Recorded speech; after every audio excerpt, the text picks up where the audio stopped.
राहुल को ऑफिस से घर जाने के लिए उबर बुक करनी थी। कैब जल्दी मिल जाए इसलिए अपने दोनों फोन से कोशिश करने लगे। राइड कंफर्म हुई तो सेम डेस्टिनेशन के लिए एंड्रॉइड फोन में 290 रुपए जबकि आईफोन में 342 रुपए किराया था। मोबाइल के आधार पर कीमतों में फर्क की शिकायत कई लोग करते रहे हैं।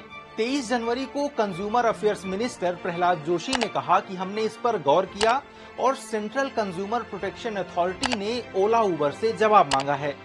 एंड्रॉइड के मुकाबले आईफोन पर कीमतों में फर्क की सच्चाई क्या है, अगर फर्क है तो कहां और कितना, जानेंगे आज के एक्सप्लेनर में। एंड्रॉइड और आईफोन यूजर्स के लिए प्राइस डिफरेंस की शिकायत सिर्फ ओला या उबर तक सीमित नहीं है। कई शॉपिंग प्लेटफॉर्म्स और एप्स के सब्सक्रिप्शन में फर्क के दावे किए गए हैं। पिछले साल 30 अक्टूबर को सौरभ नाम के एक व्यक्ति ने फ्लिपकार्ट पर मोकोबारा का एक बैग सेलेक्ट किया।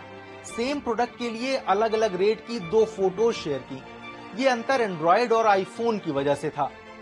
इंस्टाग्राम पर पूजा छाबड़ा नाम की यूजर ने एक वीडियो पोस्ट किया जिसमें क्विक कॉमर्स प्लेटफॉर्म जेप्टो पर एंड्रॉइड यूजर के लिए अंगूर की कीमत 65 रुपए तो आईफोन यूजर के लिए 146 रुपए दिखी। तमाम दावों की सच्चाई जानने के लिए हमने खुद एंड्रॉइड और आईफोन प्राइस की जांच की। भोपाल के दैनिक भास्कर ऑफिस से राजा भोज एयरपोर्ट के लिए ओला कैब के प्राइस में कोई खास अंतर नजर नहीं आया। जहां एंड्रॉइड फोन पर मिनी कैब में 239 रुपए किराया दिखा रहा था, वहीं आईफोन में ये 236 रुपए दिखाई दिया। उबर में भी किराया सेम था। इसी तरह क्विक कॉमर्स प्लेटफॉर्म ब्लिंकिट पर प्राइस में कोई खास फर्क नहीं दिखा।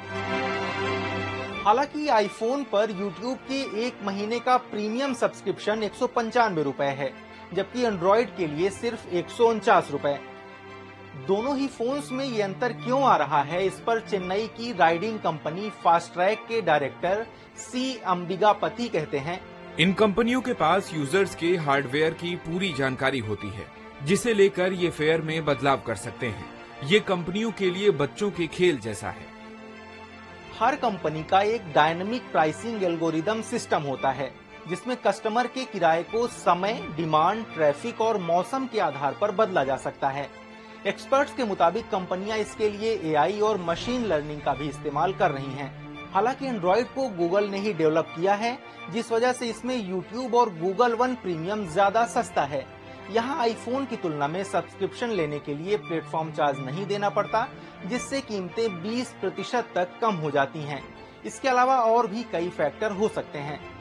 अब जानते हैं कि इस मामले में आगे क्या होगा। इस मामले में आगे जांच की जाएगी। ओला और उबर को समय सीमा के अंदर सीसीपीए को जवाब देना होगा कि ये अंतर क्यों है। दोषी पाए जाने पर कंज्यूमर कोर्ट जुर्माना, सर्विस रोकने के आदेश या फिर रेट तय करने के निर्देश दे सकता है। जिन कस्टमर्स का नुकसान हुआ है वो कंज्यूमर फोरम में जाकर शिकायत भी दर्ज करा सकते हैं।